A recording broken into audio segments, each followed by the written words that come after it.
Bonjour et bienvenue dans un nouvel épisode de Indian Global Left. Si vous découvrez l'émission, n'oubliez pas de vous abonner. Pensez aussi à devenir membre YouTube, à nous soutenir sur Patreon ou à faire un petit don via le lien dans la description. Mais le minimum que vous puissiez faire, c'est de regarder cette émission, de liker, de partager et de commenter. Sans plus attendre, permettez-moi d'accueillir notre invité de ce soir, Chris Hedges. Chris est journaliste américain, auteur et commentateur politique. N'hésitez pas à consulter sa chaîne YouTube et sa page Substack, dont les liens figurent dans la description ci-dessous. Chris, bienvenue à nouveau sur India and Global Left. Merci. J'aimerais discuter principalement de Charlie Kirk, de son assassinat et de ses conséquences avec vous. Peut-être pourrions-nous commencer par votre chronique intitulée « Le martyre de Charlie Kirk ». Pourriez-vous expliquer à nos spectateurs ce que vous entendez par la création de ce martyr et ce que cela signifie pour la dissidence, en particulier dans la politique américaine à l'avenir?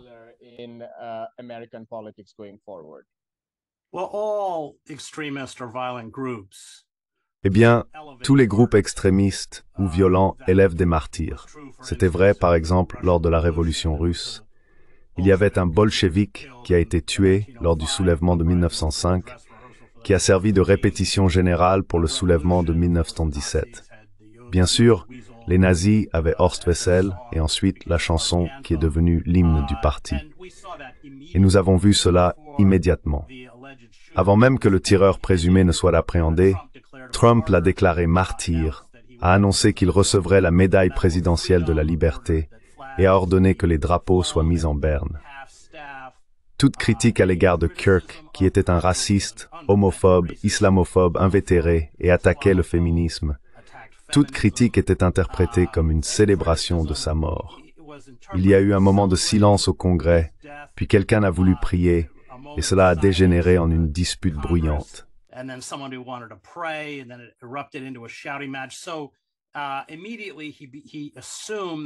Aussitôt, il a endossé ce rôle, et ensuite nous avons assisté à ce rassemblement de type Nuremberg en Arizona que les gens devraient regarder.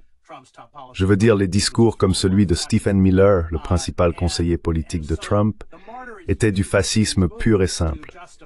Ainsi, le martyr est utilisé dans ces mouvements pour justifier la violence contre un groupe qui est accusé, à tort ou à raison, dans ce cas, l'extrême gauche, de la mort du martyr. Et toute hésitation, tout refus de détruire l'ennemi, toute tentative de dialogue ou de compromis est considérée comme une trahison du martyr. C'est très efficace et c'est exactement ce qui s'est produit dès l'instant où il est mort. Et nous avons vu maintenant que ce genre d'explosion ou cette institutionnalisation de son martyr s'est poursuivi dans les jours qui ont suivi.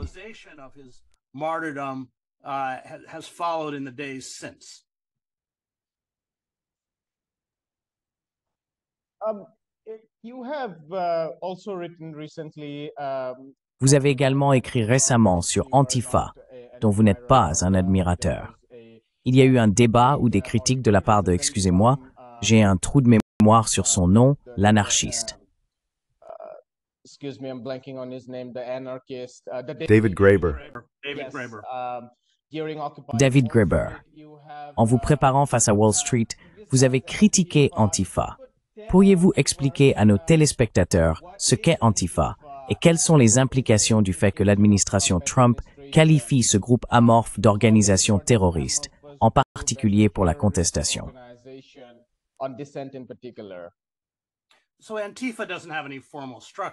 Donc, Antifa n'a pas de structure formelle.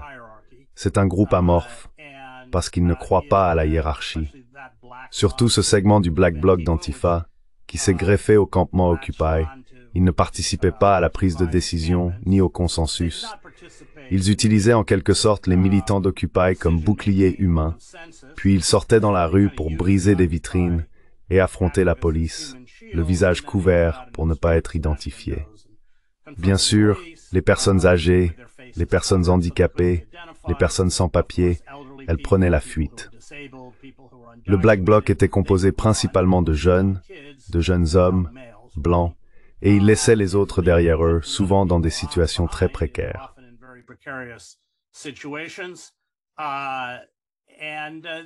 Et ils détruisent tout.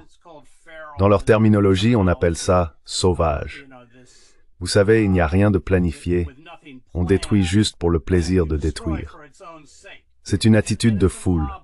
Ils agissent en groupe, tous habillés en noir, reproduisant en réalité le même type de comportement animal que celui des policiers qu'ils affrontent.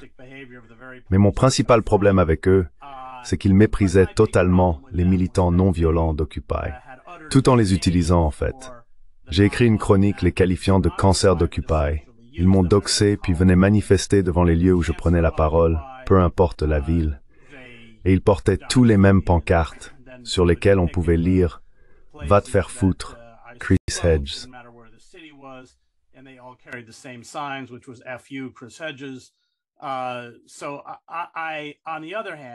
Pour ma part, je ne pense pas qu'ils soient un groupe terroriste. Il n'y a aucune validité juridique à cela. Mais ils ont été utilisés, Antifa a été utilisé par Barack Obama pour justifier la fermeture coordonnée, et c'était bien coordonné à l'échelle nationale des campements Occupy à travers le pays, parce que l'État craignait le camp Occupy.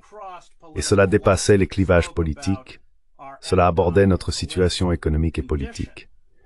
Et bien sûr, Trump utilise Antifa exactement de la même manière. Ainsi, n'importe lequel d'entre nous qui est attaqué comme appartenant à l'extrême gauche peut être accusé de soutien matériel à Antifa. C'est ce que le Royaume-Uni a fait avec Palestine Action, en les englobant sous les lois antiterroristes. C'est vraiment ce qui se passe.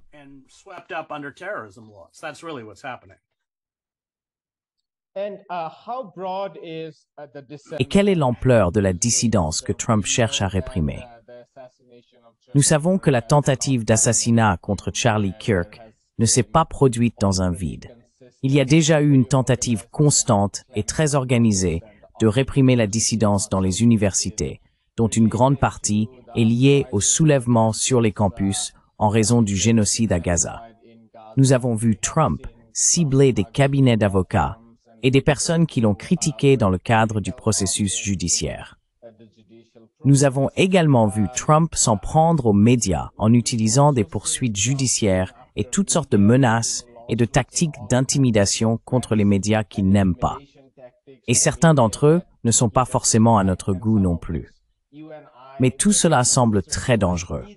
Vous avez mentionné dans l'un de vos articles les dissidents, les artistes, les homosexuels, les intellectuels, les pauvres, les personnes vulnérables, les personnes de couleur.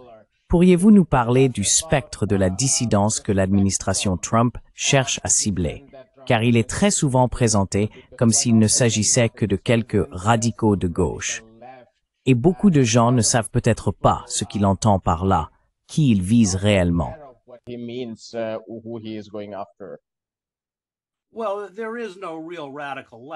bien, il n'y a pas vraiment de véritable gauche radicale aux États-Unis, où ce qui existe de la gauche radicale est assez marginal. Ce dont il parle réellement, c'est de s'en prendre au Parti démocrate. Je veux dire, le Parti démocrate en Europe serait un parti d'extrême droite. C'est le parti de la guerre, mais il parle de s'attaquer à la classe libérale traditionnelle, aux institutions libérales comme les grands médias ou les universités. George Soros, qu'il accuse de financer la gauche radicale. L'ironie, c'est que la fondation Open Society de George Soros, tout comme les initiatives pour la démocratie de l'USAID, sont en réalité conçues pour contrecarrer ou freiner les mouvements populaires. C'est pour cela que Morales les a expulsés de Bolivie. Mais il s'en prend aux institutions et à ces figures du courant dominant qui lui résistent. Ce seront les premiers.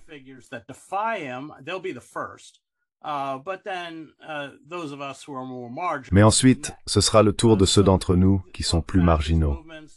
Écoutez, les mouvements fascistes, c'est vrai en Inde ou ailleurs, s'attaquent aux plus vulnérables. Ce sont des mouvements patriarcaux, hyper masculins. C'est pourquoi ils ciblent la communauté LGBTQ. Ils s'en prennent aux artistes, aux intellectuels, à ceux qui proposent des réflexions ou des critiques de la société. Le schéma est le même partout, et c'est ce que fait Trump. Les actions que vous avez mentionnées, s'attaquer aux cabinets d'avocats, aux entreprises, restreindre réellement la liberté d'expression sur les campus universitaires, intimider les médias et aussi racheter les médias font toutes partie de cette stratégie. Nous avons des partisans de Trump comme Ellison qui rachète CBS, potentiellement CNN, et qui nomme l'ultra-sioniste Barry Weiss à la tête de la division d'information, potentiellement chez CBS News. Donc ce n'est pas qu'une simple manœuvre rhétorique. Il est tout à fait sérieux à ce sujet.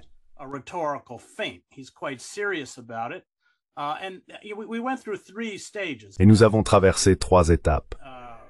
En substance, ils ont construit la fiction de l'antisémitisme pour discréditer ou condamner ceux qui s'opposaient au génocide, en particulier les étudiants.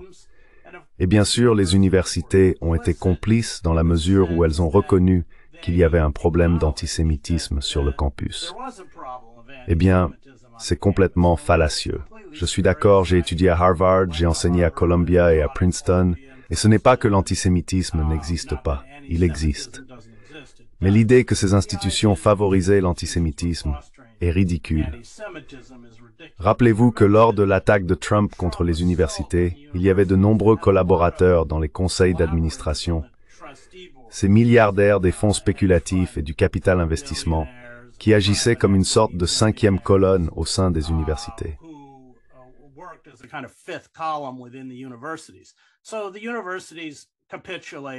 Donc, malheureusement, les universités ont capitulé.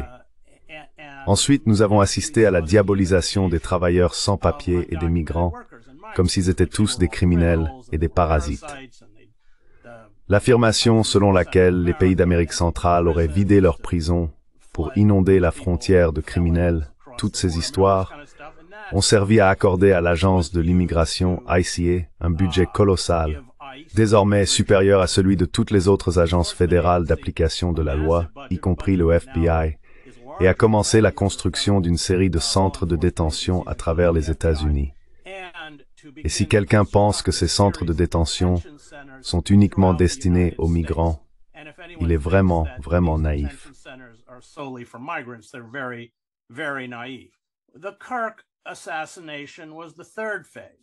L'assassinat de Kirk a constitué la 3e phase, où Stephen Miller, par exemple, a affirmé, sans aucune preuve, que le meurtre de Kirk faisait partie d'une organisation de gauche qu'il comptait éradiquer et détruire.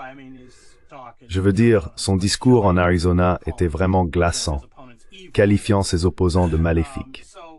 Donc oui, ce sont les 3 étapes mises en place par l'administration Trump pour en substance faire taire ce qui reste de notre société ouverte. Et ils sont très très sérieux à ce sujet.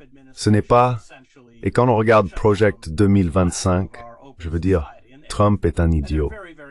Trump n'est que la figure de proue. Mais les gens autour de lui savent très très bien ce qu'ils font. Et ce qu'ils font, c'est éteindre ce qui reste du système démocratique anémique de l'Amérique.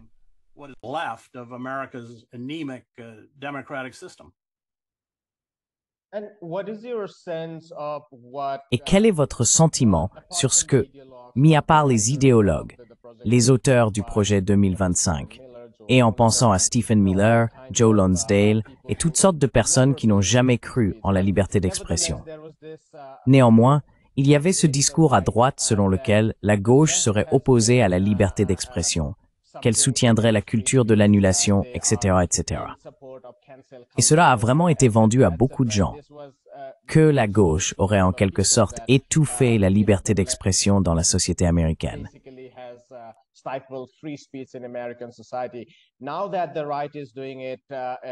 Maintenant que la droite le fait de manière beaucoup plus substantielle, en utilisant les leviers de l'État, en recourant aux accusations de type RICO, aux lois sur le terrorisme, au financement étranger, ce qui est bien plus concret que soi-disant des personnes de la gauche radicale qui privent de parole ceux qu'elles n'aiment pas. J'aurais tendance à penser qu'il s'agit de personnes qui ne maîtrisent pas l'art du débat ou de l'échange avec des gens dont les opinions ne sont pas forcément très acceptables. Quel est, selon vous, le ressenti au sein des franges de la droite, dont j'aimerais croire qu'elles sont de véritables défenseurs de la liberté d'expression?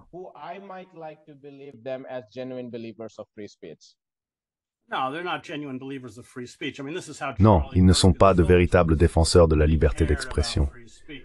Je veux dire, c'est ainsi qu'on nous présente Charlie Kirk, comme quelqu'un qui se soucie de la liberté d'expression. C'est absurde. Il a créé Professor Watch et City Council Watch, essentiellement pour exposer ses opposants et les faire évincer de leur poste, que ce soit dans les conseils municipaux ou au sein des universités. Il a diabolisé ses détracteurs.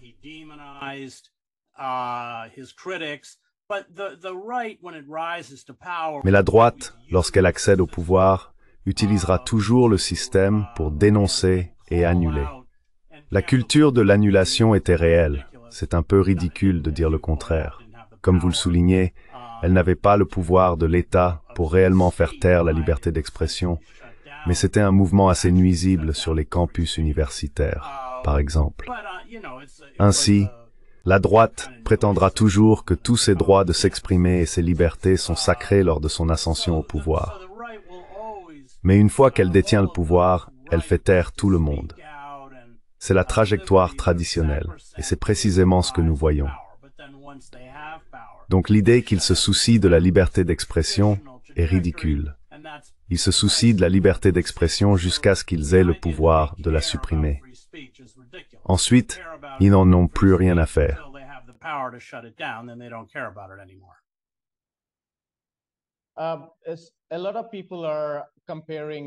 Beaucoup de gens comparent cela à l'après-guerre ou à l'ère McCarthy, où tout était lié à l'Union soviétique et au communisme. Nous voyons aujourd'hui une peur rose et d'autres phénomènes associés au communisme, au Parti communiste chinois ou à l'Iran, des immigrés étant liés à des gangs vénézuéliens avec ou sans preuve. Selon vous, comparativement aux années 50 et 60, à quel point la situation est-elle grave aujourd'hui aux États-Unis?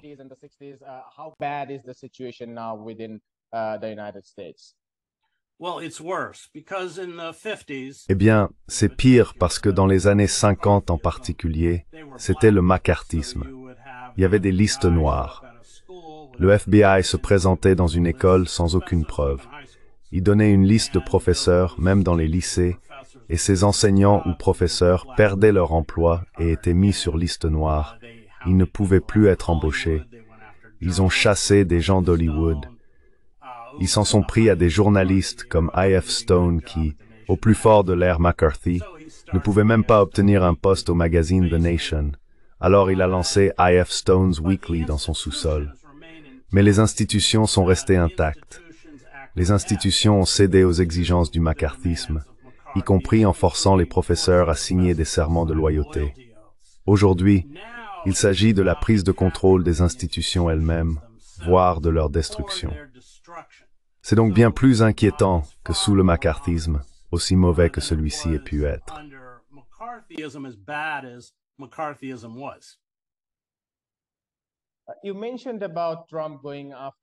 Vous avez mentionné que Trump s'en prend à des membres du Parti démocrate, à certaines factions du Parti démocrate, ou disons à de nombreux aspects que le parti représente. La dernière fois que je vous ai rencontré, nous avons eu une discussion sur le Parti démocrate lui-même, et vous avez été un critique ouvert de ce parti. Vous avez été associé au mouvement tiers-parti. Je suis simplement curieux. Que pensez-vous du Parti démocrate, en particulier à une époque où Trump et ses camarades sont devenus complètement fascistes? Quel regard portez-vous avec le recul sur certains des débats que vous avez eus concernant le moindre mal ou la possibilité d'une réforme au sein du Parti démocrate?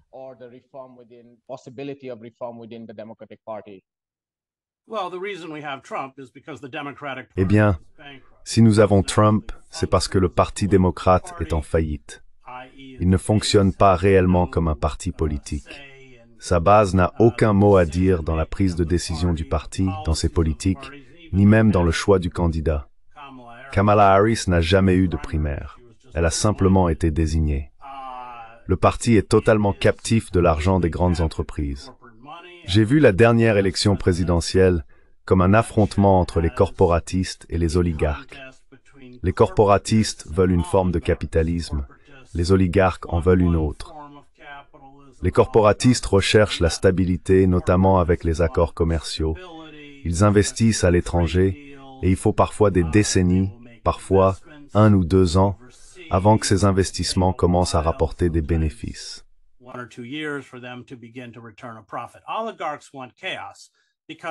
Les oligarques veulent le chaos parce qu'ils pratiquent une forme pure de capitalisme rentier. Ils installent des péages entre vous et ce dont vous avez besoin, puis prélèvent d'énormes sommes d'argent pour que vous puissiez y accéder. C'est pour cela qu'ils rachètent les réseaux d'eau et d'assainissement. C'est pour cela qu'ils veulent un système de santé qui ne fonctionne pas. C'est pour cela qu'ils souhaitent une baisse de la sécurité de l'emploi. Car ainsi vous avez besoin de sécurité privée et de quartiers fermés. Tout, y compris l'éducation. C'est pour cela qu'ils veulent privatiser l'éducation. Voilà ce qu'est le capitalisme rentier. Et les oligarques ont gagné sous Trump. C'est une meilleure façon de comprendre l'affrontement politique aux États-Unis.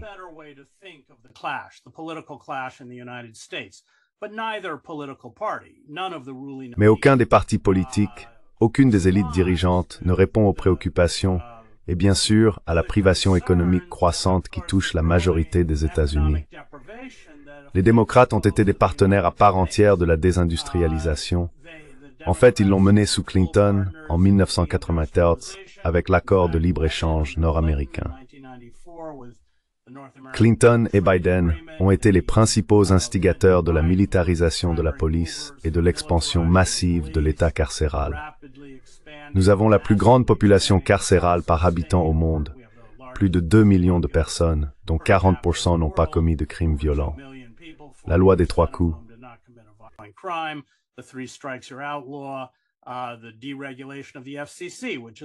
La déréglementation de la FCC a permis à ces milliardaires de racheter essentiellement le paysage médiatique, ce qui se produit en ce moment, principalement des partisans de Trump. Ainsi, les démocrates ont créé ou préparé le terrain pour un démagogue comme Trump. Et c'est toujours le cas. C'était vrai sous la République de Weimar. C'était vrai en Yougoslavie lorsque j'ai couvert la guerre. Ce libéralisme en faillite garantit l'émergence d'un démagogue qui répond à la colère. Pankaj Mishra a écrit un très bon livre à ce sujet, L'âge de la colère, qui à mon avis a parfaitement saisi cet esprit du temps. Donc non, le Parti démocrate est un cadavre. En tant que parti politique, il ne fonctionne pas.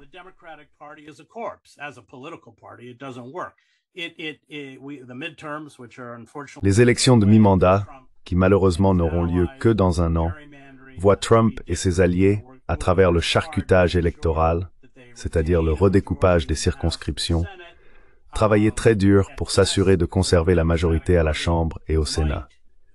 Au mieux, le Parti démocrate pourrait jouer un rôle d'obstruction, mais il n'a aucune vision. Et la campagne de Kamala Harris en est l'illustration. Elle manquait de vision, était axée sur la célébrité, sans véritable enjeu. Voilà ce qu'est le Parti démocrate. La seule chose qu'ils ont à offrir, c'est « nous ne sommes pas Trump ». S'ils avaient présenté un candidat, disons Bernie Sanders, qui aurait répondu à la détresse économique, au sentiment de stagnation et de frustration, je pense qu'ils auraient pu battre Trump. Trump est un imbécile. Donc non. Le Parti démocrate est finalement un partenaire à part entière de notre fascisme chrétien émergent.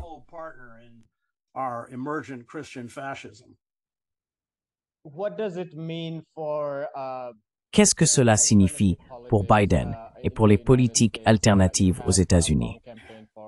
Il existe une longue tradition de campagne pour des partis tiers, mais il s'agit aussi d'aller au-delà de la politique partisane. Car l'une des choses que j'entends de la part des militants sur le terrain, c'est que d'une part, les militants sont dans une position extrêmement défavorable aux États-Unis à cause de la manière dont les lois sont utilisées contre eux. D'autre part, il y a eu un élan de bénévoles dans de nombreux cercles militants, que ce soit dans la lutte pour les droits des immigrés ou au sein d'organisations comme Code Pink qui perturbent la politique du pouvoir. Étant donné que la contestation existe aux États-Unis, à quoi pourrait ressembler l'avenir de la politique progressiste américaine? Et d'où viendrait-il?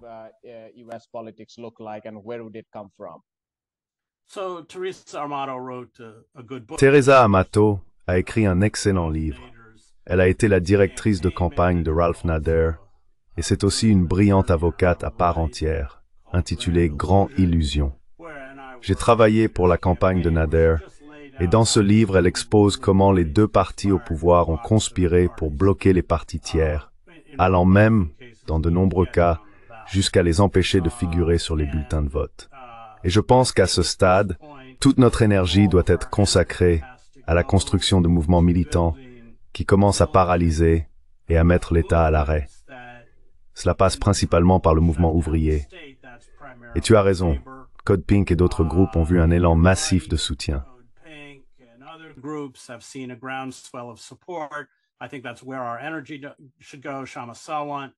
Je pense que c'est là que notre énergie devrait se concentrer. Kshama Sawant avec Worker Strike Back. Kshama elle-même se présente au Congrès à Seattle contre l'un des piliers du lobby pro-israélien et de la machine de guerre. Donc je pense qu'investir du temps et de l'énergie dans le Parti démocrate est certainement futile et que notre pouvoir est collectif et nous devons commencer à organiser ce pouvoir collectif et à l'utiliser. C'est le seul espoir, au moins pour ralentir cette attaque contre les institutions démocratiques et la société ouverte.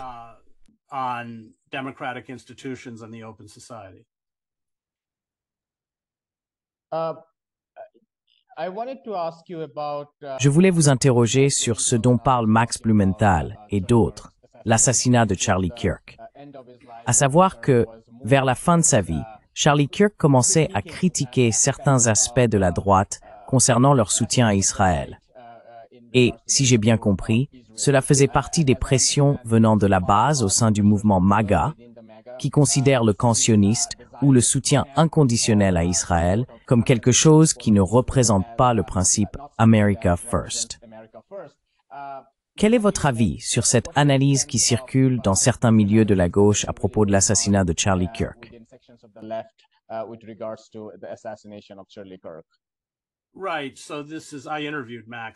D'accord.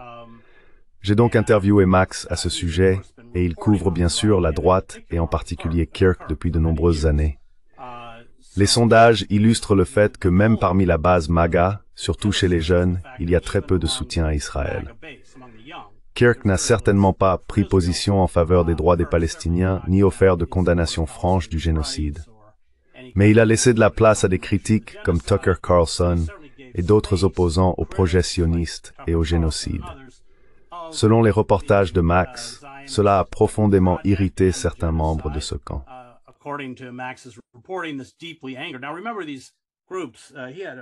Maintenant, souvenez-vous de ces groupes. Ils disposaient d'un budget de 80 ou 90 millions de dollars par an. Mais ces groupes, et c'est aussi vrai pour l'empire médiatique de Bari Weiss, sont largement financés par le lobby sioniste parce qu'ils servent de porte-voix à la propagande sioniste. Et la menace, selon les informations de Max, était que si Charlie Kirk ne suivait pas la ligne, s'il ne répétait pas les éléments de langage qu'Israël et les sionistes voulaient, il coupait son financement. Ce qui est assez intéressant. Et des gens ont spéculé en ligne qu'il a peut-être été tué par Israël.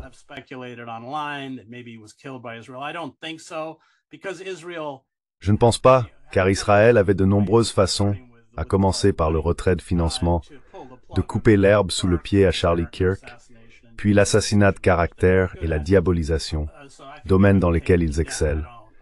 Donc je pense qu'ils auraient pu l'éliminer. Enfin, on ne sait pas.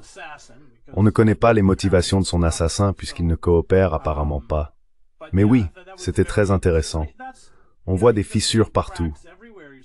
On voit Marjorie Taylor Greene dénoncer le génocide au sein du mouvement MAGA. La capacité d'Israël à maintenir son emprise sur le système politique est en train de se désintégrer sous l'assaut de ce génocide diffusé en direct, qui a tout simplement répugné presque tout le monde.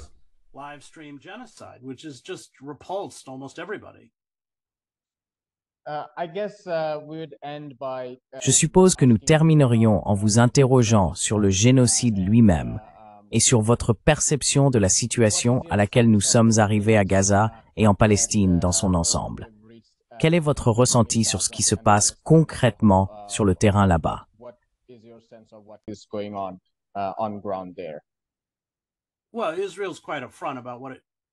Eh bien, Israël est assez clair sur ce qu'il cherche à accomplir.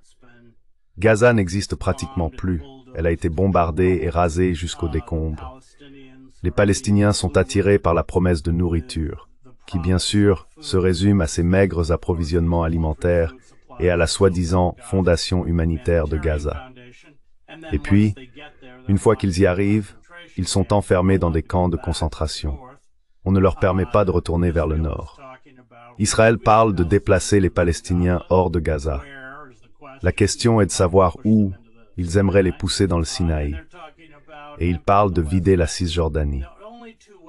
Les deux seules façons d'arrêter le génocide sont que des forces extérieures, des forces de l'OTAN, brisent le blocus et créent une zone d'exclusion aérienne, ce qu'ils ont fait dans le nord de l'Irak après la première guerre du Golfe.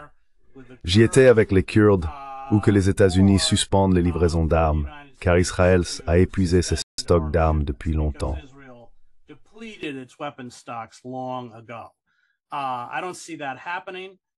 Je ne vois pas cela se produire.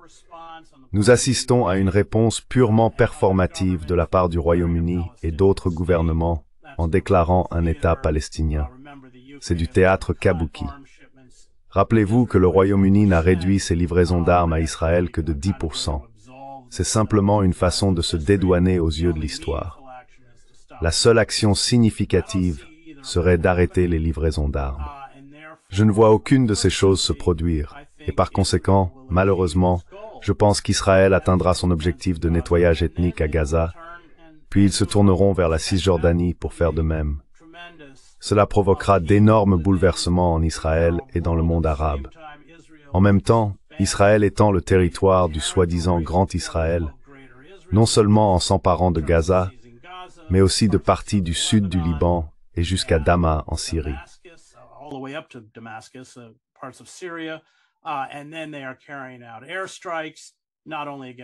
Et puis ils mènent des frappes aériennes, non seulement contre des installations militaires syriennes, mais aussi iraniennes.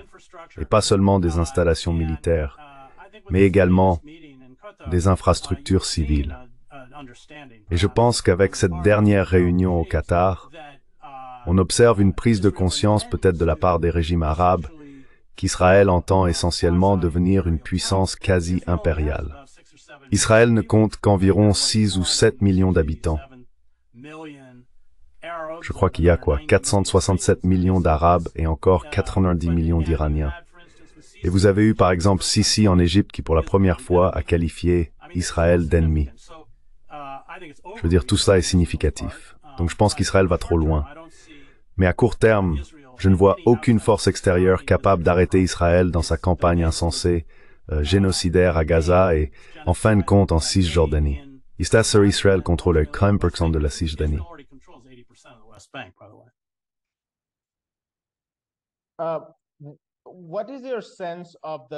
Quel est votre avis sur l'impact du monde arabe qui se rassemble collectivement, non seulement pour condamner, mais aussi pour faire des déclarations fortes concernant les bombardements israéliens contre la direction du Hamas au Qatar? Je pense à ces États arabes en tant qu'alliés. Je veux dire, certaines personnes disent qu'il n'est pas bon de les considérer comme des alliés, mais pensons à eux comme à des entités qui ont une certaine influence sur Washington. Donc, je réfléchis à ces deux types de pression. D'une part, de plus en plus de personnes aux États-Unis prennent conscience des atrocités de ce génocide, y compris une partie de la base MAGA, avec Tucker Carlson, Candace Owens et d'autres, qui s'emparent de cette question. Il semble y avoir une certaine pression sur l'administration américaine. Et d'autre part, il y a ces soi-disant alliés dans le monde arabe. Est-ce que cela pourrait faire une différence ensemble?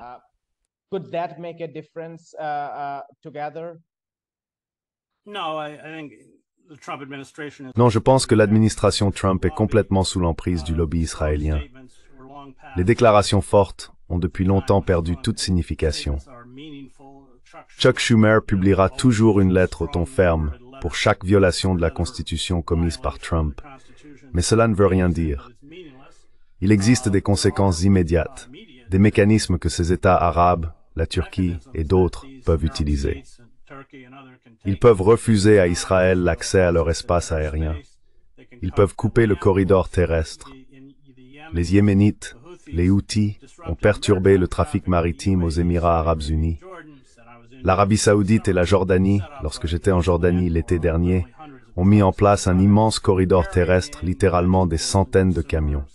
Je les ai vus transporter des légumes, des biens de consommation, du matériel de construction et tout le reste pour contourner la perturbation du commerce maritime due à l'attaque contre la navigation.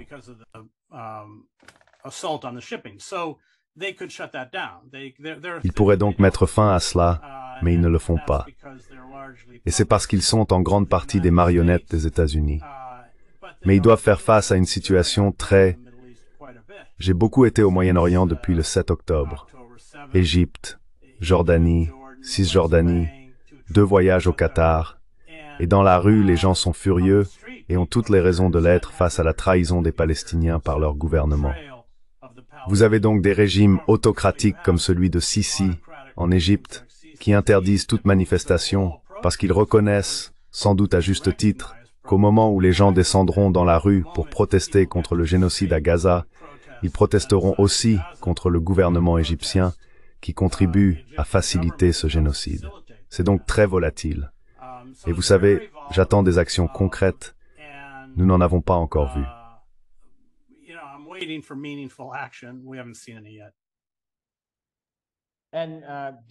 Et pensez-vous qu'Israël risque de s'effondrer de l'intérieur en raison de facteurs économiques et politiques internes au pays? Je ne sais pas s'il s'effondrera, mais il deviendra une sorte d'État despotique.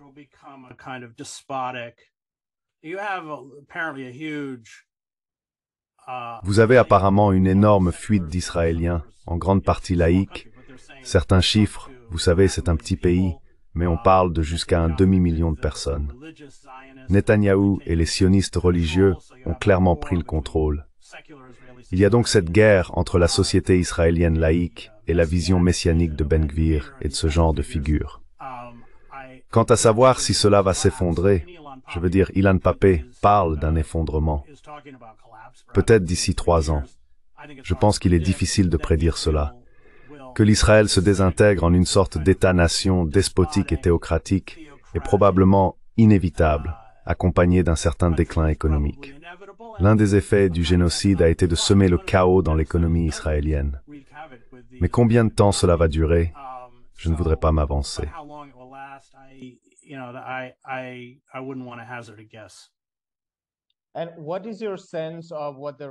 Et quel est votre avis sur ce que le reste du monde pourrait éventuellement faire à ce stade? Je veux dire, certains disent que le reste du monde ne peut pas faire grand-chose, étant donné que ce sont les États-Unis qui envoient des armes, apportent toutes sortes de soutiens diplomatiques et de propagande à Israël.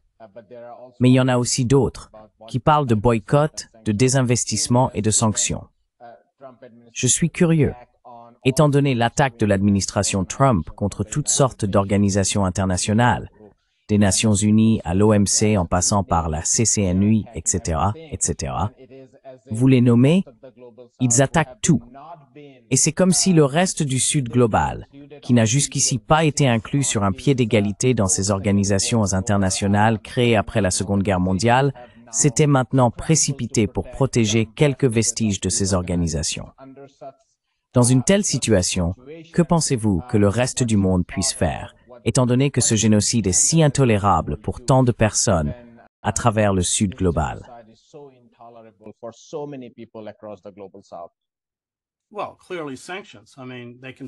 Eh bien, clairement des sanctions. Je veux dire, ils peuvent sanctionner Israël et les États-Unis ne sanctionneront pas Israël. Mais si tous les pays européens sanctionnaient Israël, cela aurait un réel impact.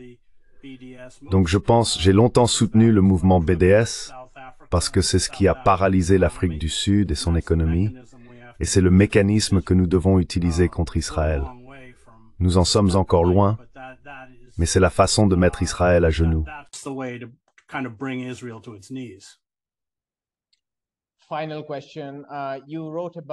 Dernière question.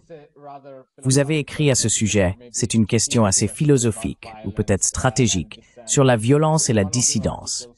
Dans l'un de vos articles, vous avez expliqué comment le recours à la violence lors de manifestations et d'actes de dissidence entraîne une perte de l'autorité morale dont bénéficient généralement les mouvements populaires. À une époque où l'État est devenu extrêmement violent aux États-Unis, et nous observons cela dans de nombreuses régions du monde en dehors des États-Unis, du point de vue du peuple, quel serait votre conseil à ceux qui participent à des mouvements pro-démocratie, des manifestations, de l'activisme syndical, etc., concernant leur stratégie pour l'avenir?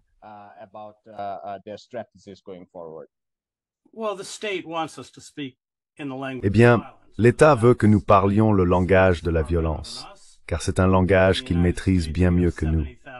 Aux États-Unis, nous avons à nous seuls 70 000 membres des forces spéciales. Ce ne sont que des escadrons de la mort pour ceux d'entre nous qui ont été dans des endroits comme l'Irak. Et tant que nous avons la capacité de communiquer, je veux dire, des mouvements de résistance non violente comme celui de Gandhi n'auraient jamais fonctionné dans la Russie de Staline. Gandhi a profité de la presse britannique, ironiquement, et de la presse indienne. Donc, cela dépend du degré d'avancement de votre système totalitaire. À l'heure actuelle, la violence est un cadeau pour l'État parce que premièrement, elle est diabolisée. Et c'est ce que nous avons vu avec la tentative d'assassinat de Charlie Kirk. Cela permet à l'État de diaboliser le mouvement. Mais en fin de compte, l'État dispose de ressources pour exercer la violence, y compris la surveillance et la violence généralisée, les tribunaux, la police militarisée et la détention arbitraire que nous n'avons pas.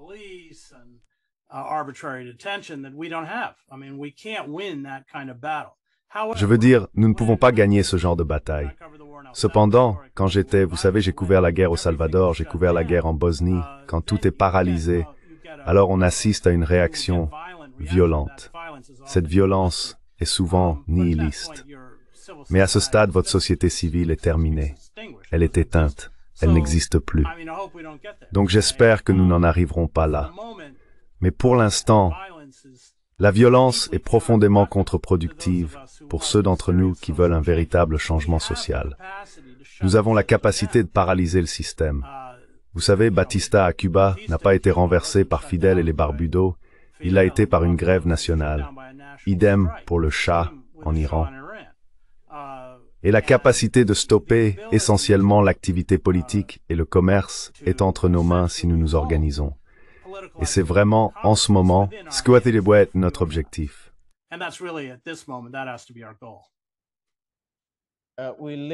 Nous allons en rester là, dans l'esprit de la protestation collective et de l'organisation contre l'autoritarisme et la barbarie.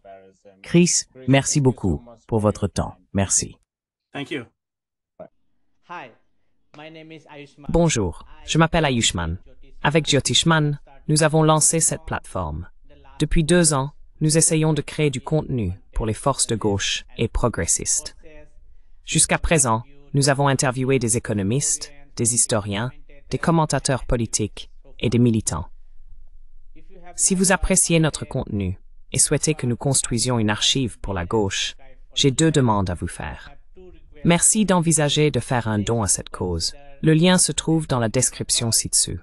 Si vous ne pouvez pas le faire, ne vous en faites pas. Vous pouvez toujours aimer nos vidéos et les partager avec vos camarades. Enfin, n'oubliez pas d'appuyer sur le bouton d'abonnement. Forget to hit the subscribe button.